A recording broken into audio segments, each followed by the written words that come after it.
Quand je suis rentré ici, j'étais complètement fou. Mais fou de la folie, de l'inconscient, et je vivais la nuit, uniquement la nuit. Bon, j'avais l'impression, disons, de vivre la nuit. Bon, c'est tout ce que j'ai à dire.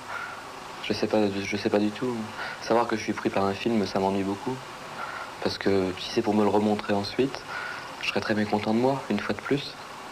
Et maintenant, je crois que j'ai su faire la part des choses, mais je suis encore très fatigué. J'ai su faire la part des choses, c'est-à-dire que quand je m'endors, je sais que j'ai rien à craindre, que tout va se passer très bien, que je me réveillerai le matin, mais j'ai quand même peur. J'ai toujours un peu peur. Peur peut-être parce que j'ai fait de la paranoïa. Peur des flics, des gendarmes. Peur de tout ça puisque j'ai eu un accident de voiture qui m'a causé un léger trauma. Bon, peut-être je ne l'ai plus maintenant, je ne sais pas du tout où j'en suis.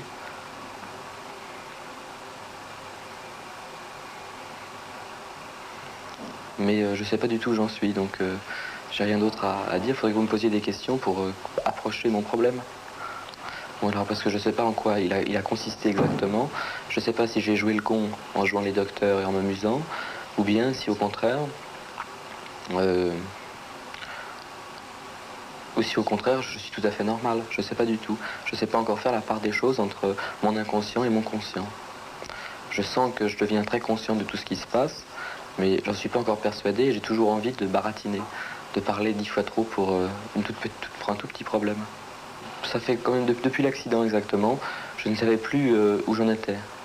Et puis ça a commencé à diminuer en arrivant ici, parce que j'attendais que ça, qu'on m'interne pour savoir si j'étais fou ou pas.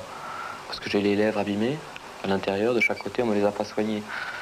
Donc vu qu'on me les a pas soignées, j'avais peur de ça aussi. Maintenant ça va mieux, j'ai moins peur et j'ai moins envie de parler parce que j'ai dit beaucoup de choses. Et je pense que j'en ai dit suffisamment assez pour qu'on me comprenne et qu'on me croie à peu près. Donc maintenant je laisse le hasard faire les choses. Et puis je verrai bien comment ça se passera. Mais je veux plus prévoir dans le temps ou prévoir quoi que ce soit. Et je suis assez mal ici parce que tout le temps, il y a des coups de sonnette. Les coups de sonnette, ça me fait prévoir dans l'avance. Parce que je transmettais avec ma petite amie par téléphone 3-4 fois par jour. Puis on se voyait au lycée tout le temps. Maintenant, elle n'est pas là, j'aimerais bien la voir. Et ça serait une espérance que j'ai de la voir beaucoup. Parce que je crois en elle, parce qu'elle, elle ose me dire espèce de petit con, etc. Elle ose me traiter comme une bestiole. Et j'ai dit à mes parents, l'homme est un animal pensant. Ma mère a dit, c'est un roseau pensant. Et de là, j'ai pu me corriger. Savoir que je suis pas une bête pensante, mais quelque chose d'intéressant quand même un petit peu, mais pas trop quand même. Je sens que je bafouille et que je me mélange complètement les pédales. Si. Vous me dites non, mais moi je suis sûr de me mélanger bien les pédales. Et j'arriverai à pédaler normalement, et mieux pédaler, disons, une fois que je serai sur un vélo. Et que je ferai revenir de la campagne un de mes vélos. C'est les vélos de mes parents exactement. Les vieux vélos de 1830 à peu près. Vous parliez tout à l'heure d'une bestiole. Oui, j'ai l'impression que la nuit, l'homme est une bestiole. Bon, je sais pas, j'en sais pas plus, quoi. C'est tout, c'est une impression que j'ai. Et mes impressions ne sont pas des pressentiments, ni des utopies. En tout cas, c'est pas ce que j'ai l'impression. Mais je peux me tromper surtout du haut en bas. Bon, et si vous voulez, ce qui m'est arrivé en gros, c'est le fait que j'ai cherché dans un cendrier quelque chose. Alors que je voulais le chercher dans le marc du café. Quand j'étais au PTU, je vous en ai parlé déjà. PTU, c'est le camp que j'ai fait avec des adolescents. Bon, là-bas, ils parlaient tous en argot. Et moi, je n'aime pas l'argot, pas du tout. Donc j'ai essayé de faire la part des choses entre argot et puis moi, quelqu'un qui a eu des parents pour l'élever correctement, etc., etc. Parce que mes parents m'ont très bien élevé. J'en suis persuadé.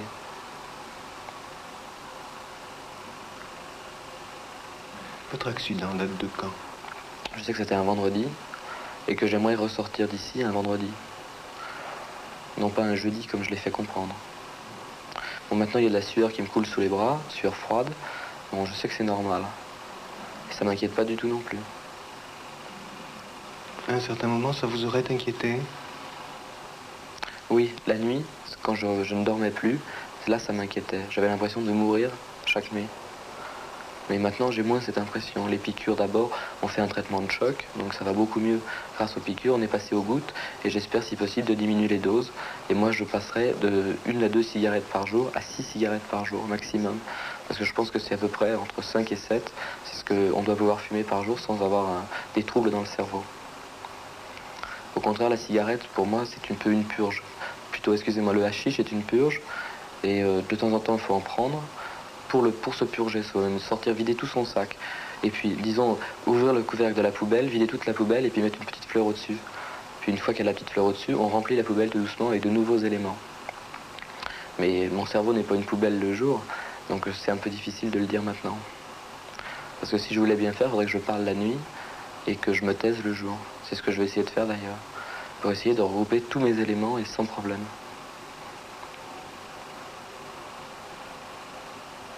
De quoi le hashish vous purgez?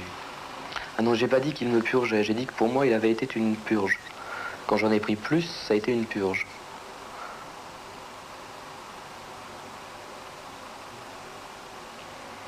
Qu'est-ce que vous avez éprouvé après l'accident? Après l'accident, j'ai vu l'ambulance.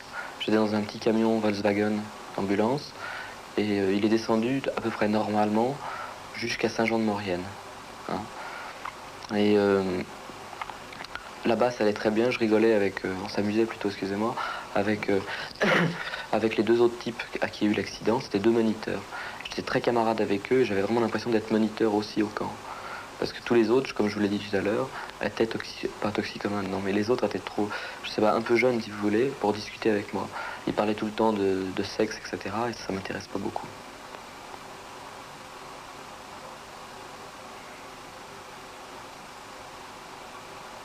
Ça vous inquiétait, cet argot?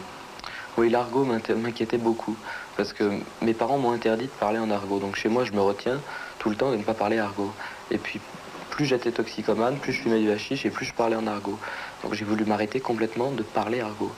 Bon, maintenant, j'essaye de faire la juste moyenne des choses, de temps en temps parler en argot, pour certains mots, pour marquer les gens. Et c'est tout. Non, c'est le hashish qui a procuré ce que vous exprimez? Non, je pense pas. Le hashish était le stimulant plutôt.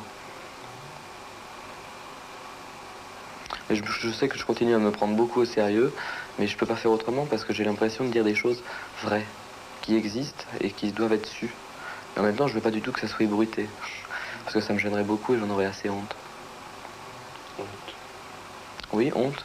Parce que quand je suis arrivé, je me suis débattu avec mon moi-même, entre mon inconscient et mon conscient, et en m'endormant avec la piqûre la première fois, j'ai senti que vraiment, j'allais plus du tout, ça tournait plus rond. Et je pouvais plus dire si c'est rond, c'est point carré. De temps en temps, maintenant, j'essaye de me le dire. Mais je sais toujours pas si c'est rond ou si c'est carré. Vous dessinez beaucoup depuis que vous êtes ici? Depuis que je suis ici, non, au début, j'ai dessiné beaucoup. Maintenant, je dessine pratiquement plus. Par vos dessins, vous exprimiez quoi? La folie, toujours. Et puis, quand j'ai senti que ma petite graine poussait dans mon cœur, et que j'allais devenir peut-être un peu plus gentil qu'avant, j'ai essayé de faire des dessins qui ressemblaient à quelque chose. Non pas des vagues traits avec des ombres, des fantômes et des choses absolument horribles comme on pouvait le voir dans mes dessins au début. Maintenant, je pense que je vais arrêter de dessiner. Maintenant, je sais à peu près comment on fait pour dessiner. Et pour l'épreuve du bac, comme j'avais pris le dessin, c'était uniquement pour ça que j'avais voulu dessiner. Pour exprimer cette graine? Non, pas cette graine, mais cette folie du cerveau.